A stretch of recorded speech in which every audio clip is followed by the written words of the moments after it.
देखिए हम लोग क्लास 10th का एक्सरसाइज 11.1 बना रहे हैं नया बुक से, और एक्सरसाइज 12.2 ये किससे है?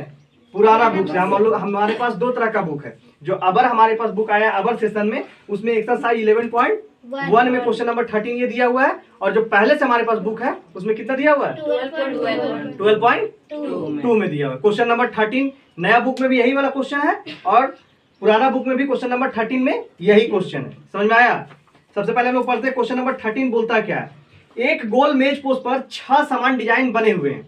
एक गोल मेज पोस्ट है, उसमें 6 समान डिजाइन बना हुआ है, यानी एक जैसा बना हुआ है। जितना लंबाई चौड़ाई ये है उतना ये भी, उतना ये भी, उतना ये भी, उतना ये भी, उतना ये भी, मतलब समान बनाया हो एक जैसा, कोई 19-20 नहीं है, सबका लंबाई चौड़ाई एक जैसा है। ठीक है, जैसे कि आकृति 11.11 में दर्शाया गया है। तुम्हारा बुक में भी आकृति बना के दिखाया गया है, वही आकृति को हम अपना बोर्ड पे ले आए हैं। देखो सेम यही आकृति बुक में बनाया हुआ है ना। थोड़ा सा टेढ़ा मेढ़ा हो गया, बुक में थोड़ा सा सीधा दिया हुआ है, बुक में थोड़ा सीधा, वो कंप्यूटराइज है, हम हाथ से बनाए हैं तो कुछ तो फर्क दिखेगा ना, है ना। यदि मेज पोस्ट की त्रिज्या 28 सेंटीमीटर है, मेज पोस्ट की त्रिज्या कितना है? 28 सेंटीमीटर, तो 0.35 प्रति वर्ग सेंटीमीटर की दर से इन डिजाइन को बनाने में लागत ज्ञात कीजिए। देखो क्या बोलता है, अगर 1 सेंटीमीटर स्क्वायर में 1 सेंटीमीटर स्क्वायर में 0.35 रुपया लग रहा है बनाने में, ठीक है। एक अनुमान बतला दिया है कि 1 सेंटीमीटर स्क्वायर में कितना रुपया लग रहा है? 0.35। तो इस टोटल डिजाइन को बनाने में कितना खर्च गिरा होगा? तो इसके लिए हम लोग को क्या करना पड़ता है? क्षेत्रफल निकालना पड़ता है। जब भी यूनिट के ऊपर स्क्वायर लग जाता है, यूनिट के ऊपर स्क्वायर लग जाता है, तो हम लोग को पता रहना चाहिए कि वो क्षेत्रफल बताता है। किसका बताता है? क्षेत्रफल बताता है। तो 1 सेंटीमीटर स्क्वायर में इतना खर्च हुआ, यानी कि 1 सेंटीमीटर स्क्वायर का मान लो इतना इतना इतना इतना इतना रहता है, तो इसको टोटल बनाने में कितना खर्च हुआ? 0.35।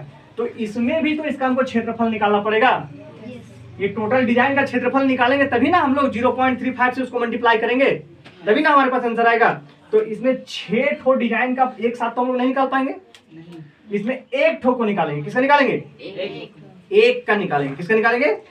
6 ठो में से एक का निकालेंगे। एक का निकालेंगे, उसको फिर 6 से हम लोग मल्टीप्लाई कर देंगे, और 6 से मल्टीप्लाई जब हम लोग करेंगे तो हम लोग को पता है कि 6 डिजाइन जो बना हुआ है वो सब एक समान लंबाई चौड़ाई ऊंचाई मोटाई सब एक समान जैसा है। ये बताया ना अभी आप लोग को, कोई 19-20 नहीं है। तो एक ठो का क्षेत्रफल निकलेगा, उसको 6 से मल्टीप्लाई कर देंगे, ठीक है। तो अब आप लोग को पता होना चाहिए कि हम लोग इसका वृत्तखंड निकालेंगे। क्या निकालेंगे? वृत्तखंड का क्षेत्रफल निकालेंगे। देखो यहाँ पे सॉल्व करके हम लोग लिखे हैं मेज पोस्ट के एक वृत्तखंड का क्षेत्रफल। देखो यहाँ त्रिज्या खंड और वृत्तखंड में फर्क होता है। इस तरह का जो रहेगा वो क्या कहलाएगा?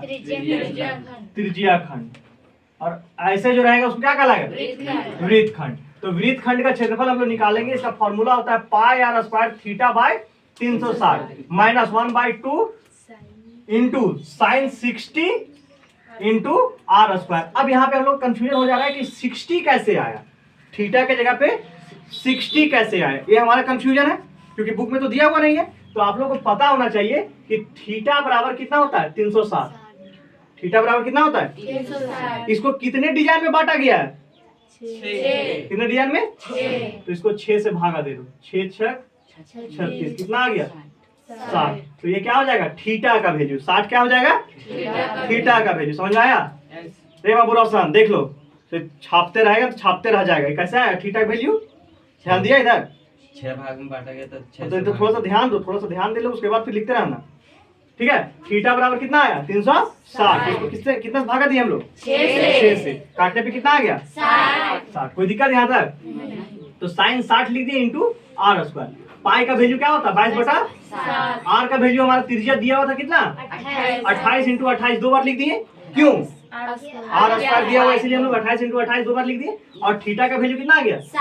60/7 का 7 आ गया, 360 का माइनस 1/2 का 1/2 इंटू साइन 60 का वैल्यू कितना होता है? √3/2 √3/2 और इंटू 28 इंटू 28। ये दोनों का सेंटीमीटर बाहर निकाल के हम लोग सेंटीमीटर स्क्वायर कर दिए। अब यहाँ पे देखो 2 एकम 2 और 2 सते 14, ये भी तो होगा, कटेगा जी। हाँ अब देखिए इसको भी हम लोग जो काटे सो देखो यहाँ पे 0 से 0 कट गया। देखो यहाँ 0 से 0 कट गया, 6 एकम 6 6 6 3 दूनी 6 और सच यहाँ कहाँ गए? 4 दूनी एक मिनट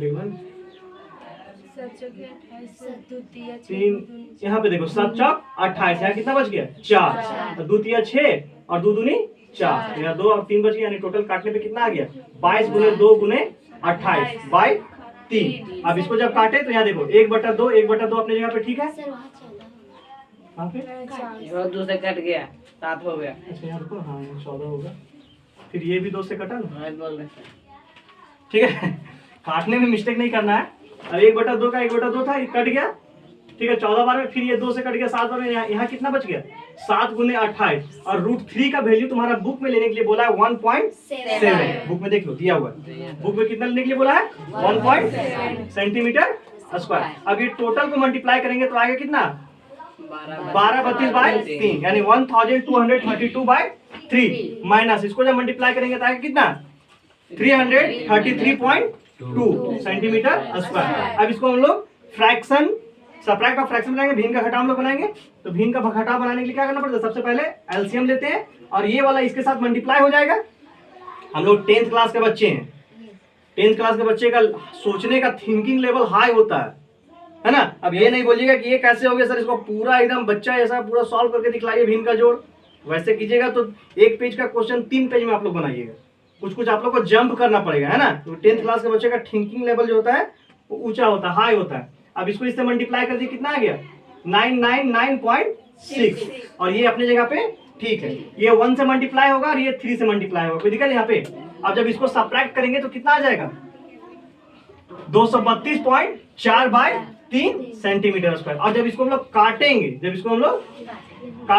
तो आ जाएगा 77.4, यानी 4-6 सेंटीमीटर स्क्वायर। कोई दिक्कत यहाँ तक कोई दिक्कत।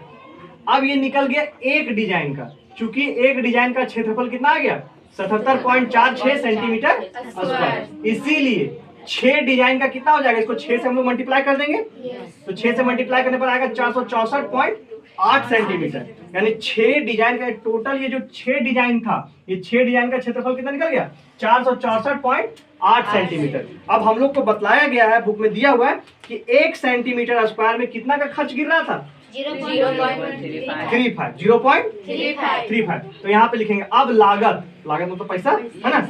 1 सेंटीमीटर स्क्वायर में कितना खर्च गिर रहा था 464.8 सेंटीमीटर। इतना में कितना खर्च गिरेगा, तो इसको हम लोग 0.35 से क्या करेंगे मल्टीप्लाई कर देंगे। मल्टीप्लाई करने पर आ जाएगा 162.8 रुपीज। ये क्या निकल गया टोटल लागत, यानी 6 डिजाइन को बनाने में कितना खर्च निकलेगा 162.8। पॉइंट के बाद आपका हो सके आंसर आगे पीछे हो जाए, लेकिन उससे हम लोग को टेंशन नहीं लेना। अब देखिए इसका लास्ट क्वेश्चन एक्सरसाइज 11.1 का नया बुक से और पुराना बुक से एक्सरसाइज 12.2 का last question, question number 14। Question number 14 यहाँ साइड में हम लिखे, देखिए ये क्वेश्चन नंबर 14 है, ठीक है। अब इसके लिए थोड़ा सा हम क्वेश्चन को पढ़ देते हैं, उसके बाद आप लोग बनाइएगा। बनाना कुछ नहीं है, इसको सिर्फ ऑब्जेक्टिव टाइप का क्वेश्चन है, टिक लगा देना। निम्नलिखित में सही उत्तर चुनिए। क्वेश्चन नंबर 14 बोलता है निम्नलिखित में सही उत्तर चुनिए। त्रिज्या r वाले वृत्त के उस त्रिज्या खंड का क्षेत्रफल जिसका कोण p डिग्री है निम्नलिखित है। देखो क्या बोलता है कि इसमें त्रिज्या आपको r मानना है और थीटा, यानी जो थीटा है वो कितना मानना है p डिग्री, कितना मानना है p डिग्री मानना है। और आपको क्या ज्ञात करना है त्रिज्या खंड का क्षेत्रफल, जिसमें आपको 4 ऑप्शन दिया हुआ है, A B C D दिया हुआ है।